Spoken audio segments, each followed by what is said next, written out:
I'm Billy S, and today I want to talk about pet peeves, annoyances that crop up whenever I replay a Souls game that don't ruin the experience or anything, but just make me groan whenever I encounter them. I'll go over each of FromSoft's modern games, giving a few examples of what really grinds my gears, and overall have a bit of fun. Also, if you're a subscriber, please consider leaving a like and commenting to help out with our Lord and Savior the algorithm. If you're not subscribed, I just hope you enjoyed the video. Let's start with the original Demon's Souls. It's a rather frustrating game to replay once you're used to modern FromSoftware convenience. Going from a robust healing system to needing to farm all of your healing items in the early to mid game is quite tedious. Having to kill the two knights outside of the Tower Knight boss room over and over to get enough healing to survive the next few areas is a little painful. By the late game, you can enter the Storm King boss arena in 4-3 and farm souls from the manta rays there to just buy more grass from merchants, but prior to that your only option was to grind the old-fashioned way, and grinding truly exemplifies the Demon's Souls experience, as if you want to upgrade your weapons at either of the blacksmiths, you're going to need every type of weapon upgrade stone and you're going to hate it. Future games made it so that each material used to upgrade your weapons was progressive and tiered. Think Titanite shards to large Titanite shards to Titanite chunks to Titanite slab. Once you got past each tier, you have no more need for those materials. But in Demon's Souls, that wasn't the case. By the time I finished upgrading my Crescent Falchion in my Platinum Trophy run on PS5, I needed to purchase so many shards on top of the higher quality upgrade materials that it made keeping track of everything a nightmare.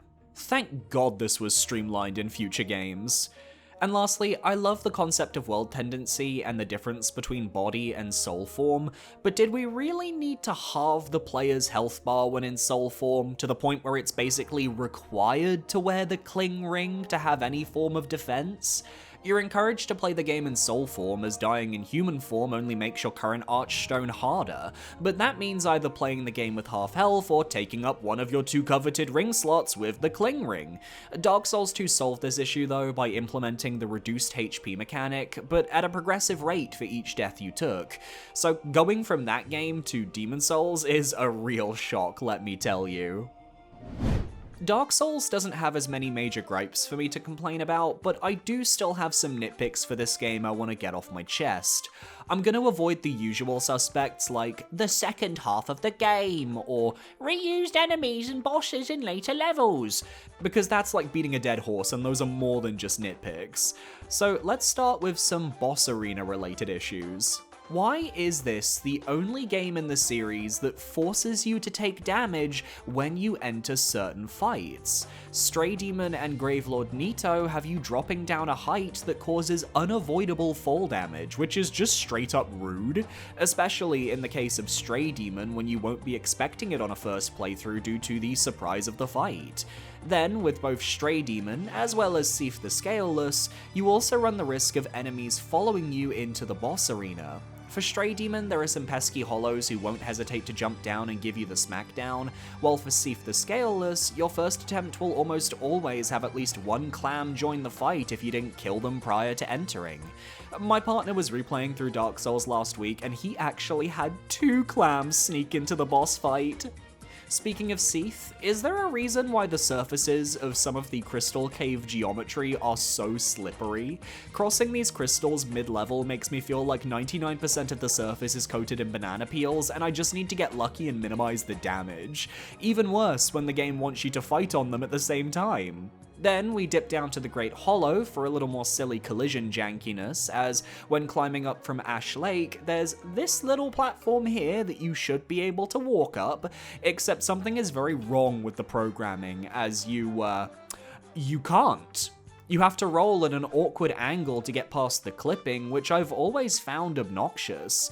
If we get a Dark Souls Remastered 2 Electric Boogaloo, can we just get this fixed? I want to leave the Great Hollow with some of my sanity intact, thanks.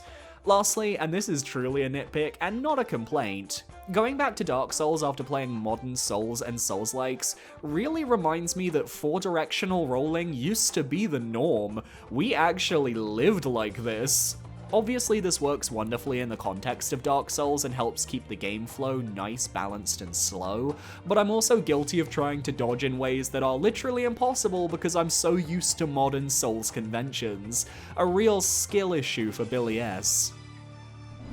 I'm gonna be nice to Dark Souls 2 today. It's gotten a lot of slander over the years for some of its more egregious changes to the formula, as well as many design decisions that were at odds with the rest of the series, but it does so much right that inspired future games, I'm gonna give it some leeway.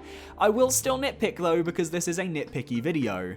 I don't like that the blacksmith for boss weapons is at the bottom of Brightstone Cove Seldora near the sandpit of slow-moving magic projectiles. Demon Souls and Dark Souls also have their boss weapon smiths outside of the regular hubs, but they're both in fairly easy to reach locations with barely any danger along the way.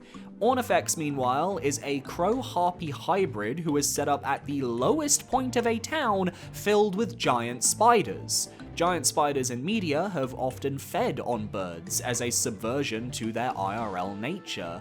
And where do birds normally live? In the sky, high to reach places. So Ornifex, why are you in one of the lowest points in the game? You need to get yourself checked out, my dear. Another nitpick is that by the end of the game, there are no merchants that sell Radiant Life Gems. Obviously, I'm not expecting anyone to sell old Radiant Life Gems, which are the strongest healing items behind Elizabeth Mushrooms, but the regular Radiant versions totally should be sold by Melentia once you get the Ashen Mistheart, or even after beating Nishandra.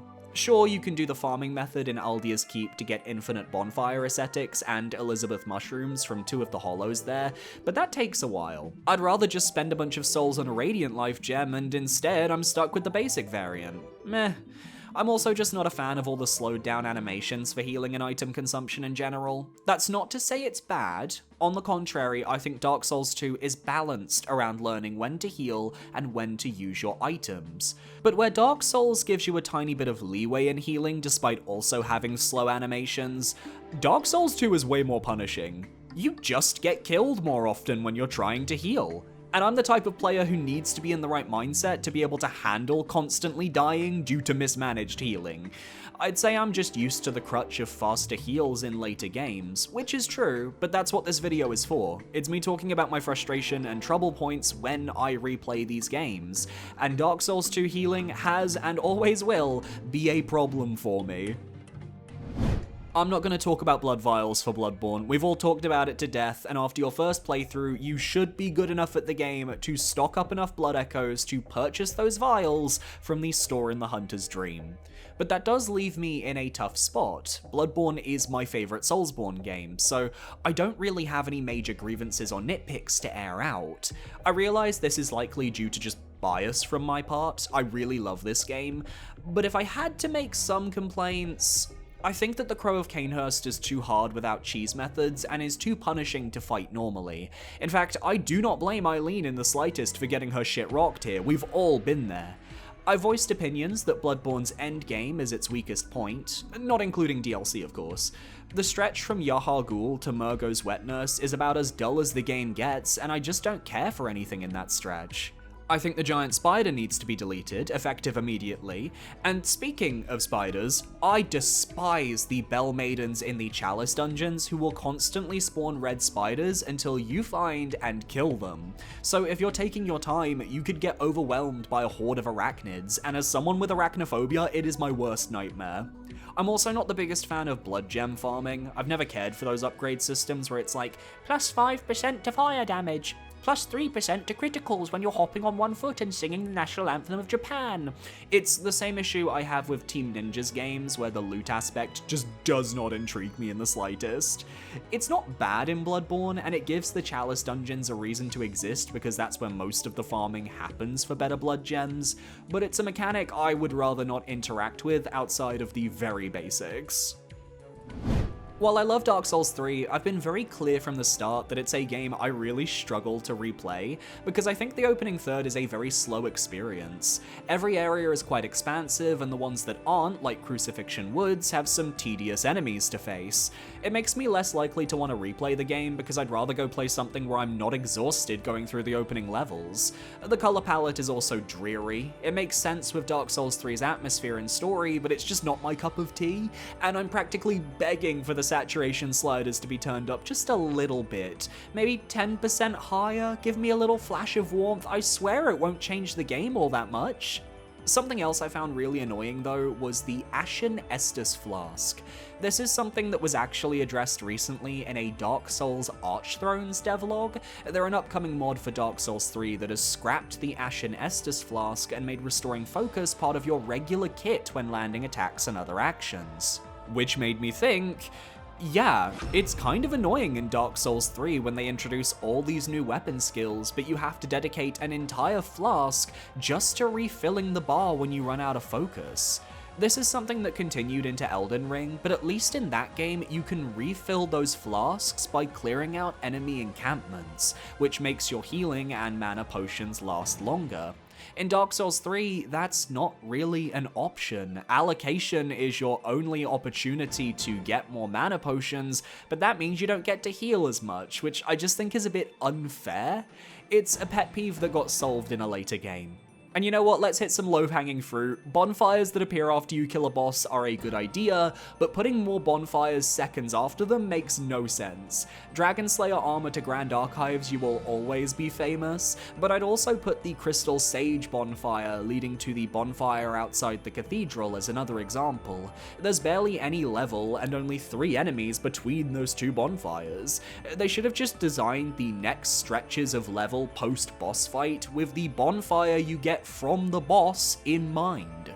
And lastly, I really don't like Emma warping you back to Lothric Castle the moment you kill your third Lord of Cinder, because if it's Aldrich, I'm wanting to go up to Guinevere's room to get the Sun Princess ring, and if it's Yorm, there's a chance I want to chat one last time with Siegfried, and Emma yeeting us away just means we have to warp back to that arena to finish things up. I told you these pet peeves would be minor sometimes. Sekiro. I mean, the first and most obvious answer is that the Makiri counter isn't part of your base kit and has to be unlocked first. To me, that is unhinged, as there is nothing in this game that outright pushes you in the direction of unlocking that skill beyond your own curiosity, yet it is literally the most important ability in the entire game.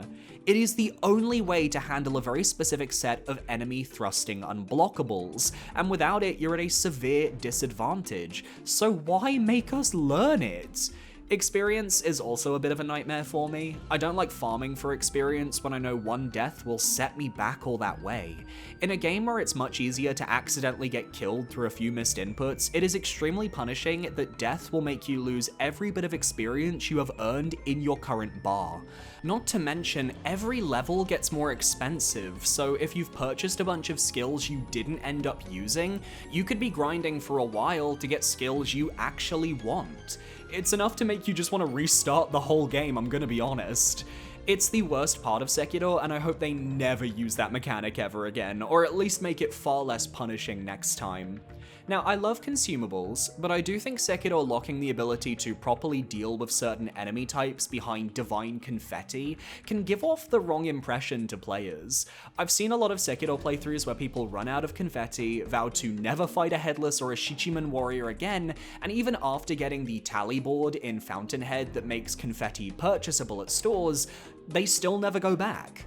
I feel like rather than a consumable, it could have been cool to incorporate the Lies of P grindstone system. In that game, you have a series of grindstone wheels that you can equip to your character. They have the same function as consumables that you'd use to imbue your weapon with elemental damage, but they have a set amount of uses and you need to recharge them at checkpoints. If Sekiro had something like this, I think it would have made those supernatural enemies more approachable in the end game. I really think that would have been a change for the better. I also just want to point out snap seeds as well. You get given one before the Lady Butterfly fight as a way to fight off her illusions, but if you use it and then fail the fight, you don't have any more, and they're really rare to come by. You can't even purchase them until the True Corrupted Monk fight, despite their use already running out by that point in the game. Though that does carry over to New Game Plus, so at least you can make use of the snap seeds then, just not regular New Game. It really feels like Sekiro is against the regular New Game experience, while bolstering the New Game Plus experience. Which is fine, I know that a vast majority of the fanbase loves that, but it just doesn't align with my tastes as someone who very rarely goes beyond the regular New Game cycle in these titles, and thus, it's a nitpick. Elden Ring is a fantastic game, and I think its strength is in the way you can create so many builds from the very start of the experience. Once you enter Limgrave, meet Melina, and get Torrent, you have access to the entirety of Limgrave, Liurnia, Caelid, Dragonbarrow, and 2 of the 3 underground areas, plus Altus Plateau if you go up the Ruined Precipice, which also allows you to enter Mount Gelmir. Basically, you can do everything pre-Leyndell before even getting your first Great Rune, and that gives you access to so many talismans, weapons, smithing stones, ashes of war, and so much more to play with, if you like making these dedicated builds. I sadly am not someone whose mind thinks like that. I am not a creative player. I like to find a single weapon I enjoy and just go out from there, so I don't really benefit from roaming around Elden Ring's open world to collect a handful of items needed to make my build shine. It's really cool that you can do that, and it's probably why Elden Ring has persisted for the last 4 years. It's just not my flavor. Maybe I'd enjoy a randomizer run instead, because then at least I'm forced into a specific set of weapons early on to hone the direction of my build. Shadow of the Erdtree is a much more condensed experience that I prefer, but because I have to play through the game up until Mohg and Radahn to even access the DLC, and it's all scaled towards the end game, I still have to put a lot of work in just to get that experience without diving into New Game Plus or New Game Plus Plus. Smaller nitpicks include Torrent sometimes dying from falls that you wouldn't expect. It's a little inconsistent at times and definitely got me killed on my first playthrough. Egon doesn't have a romance route, which I'd say is a pretty big problem. Give me my Elden Ring dating sim, FromSoft. Most of the endings are just pick what color lighting plays across the ending cutscene, which also sucks, especially when you have Rani and the Frenzied Flame popping off in the corner. And lastly, co-op. Just for once, I would love a FromSoftware game that you can play in co-op with a friend without needing to go through all of the online shenanigans and workarounds. I want to be able to ride around with my friend on Torrent as we go from dungeon to dungeon, working our way across the map and defeating everything in our path, a true two-player experience. The only way we can get this is through the seamless co-op mod on PC, but I play on console most of the time, and my partner, who I'd love to play with, doesn't have a gaming PC setup. FromSoftware, please, for your next major single-player game, can we get a co-op mode without any asterisks for once? Lastly, with Night Rain, my major concern is cross-platform play. I think it is really bad that cross-platform play does not exist in Night Rain. I understand that there might be some reasons for this, but I just want to play Night Rain with my friends, and while I'm playing on PS5, I know some of my friends can only play on PC, so it's kind of like, we can never play together despite the fact that we both want to play the game, and I just, it's frustrating to me, because it means that I don't get that multiplayer experience that I want. I would also say that there are some features I'm surprised on in Night Rain that are also nitpicky for me. The ability to reroll certain skills on relics is a standard feature of most roguelikes that use this type of system that isn't in Night Rain. If I get a Guardian-specific perk, and then the second skill on the relic is plus 30% damage when wielding fists in both hands, that relic is useless to me. But if I could reroll that second skill for a decent cost, that would stop some of these relics from absolutely sucking. I also think that when you kill a Night Lord, one of the relics at the end of the run should be guaranteed for your chosen Nightfarer, and it should always have skills that complement their playstyle. I also think Night Rain could do with a little more map variation. If Limveld is one extreme, the Great Hollow is the other. They're so drastically different in both how you play them, their verticality, and their exploration. I'd love to see a more middle ground sort of map that isn't as difficult to navigate as the DLC, but is more complex than Limveld. And this is my biggest take. It's not hot, it is a nitpick, it's about one of my favorite characters. Guardian shouldn't need to shield stance. His character should be able to shield regularly and still block attacks in the same manner he would with shield stance. It's so awkward to activate with the little shuffle you do to get him to do his ability, and it just doesn't have the functionality to keep up with the game as you get deeper into the Deep of Night depths. I really love playing the Guardian, but where other Nightfarers have gotten great balancing over the last year, he really hasn't, and I think that kinda sucks. It also doesn't help that most bosses are able to attack his blind spot while shielding, so sometimes even his shield stance doesn't work, and that's like his main thing. And I also hate how some Nightfarers have really unique remembrance questlines, but others don't. Executor and Revenant are awesome for actually utilizing unique areas to explore and fight in, but then Wilder, Duchess, and Guardian are like, go into Limveld, talk to someone in the hold. It's like when you play a visual novel with multiple characters you can follow, but only a handful of them have the depth and the cinematic flair to actually hold your attention. Basically what I'm asking is, let me date the Guardian. Fuck. And that's my list. Do you agree with any of my nitpicks? Did some of my nitpicks evolve into actual complaints? I think some of them might have. Let me know what your nitpicks are down below in the comments. Let's all bond over our shared what the fuck when it comes to these titles. If you guys enjoyed, be sure to parry that subscribe button so you can stay up to date on all my future videos. I want to give a shout out to my YouTube channel members for supporting me for another month. You guys are amazing, thank you so much. It's $4.99, you get a shout out in the description, end of videos, and every now and then you get access to Dark Souls 3 and Dark Souls 2 Soul Level 1 runs. If you want to follow me on social media, I have a Blue Sky, I have a Twitch, I have a Discord, and I stream live here on YouTube 3 to 4 times a week, so be sure to tune in, I might be live right now. Thanks for watching, and I'll see you next time. Adios.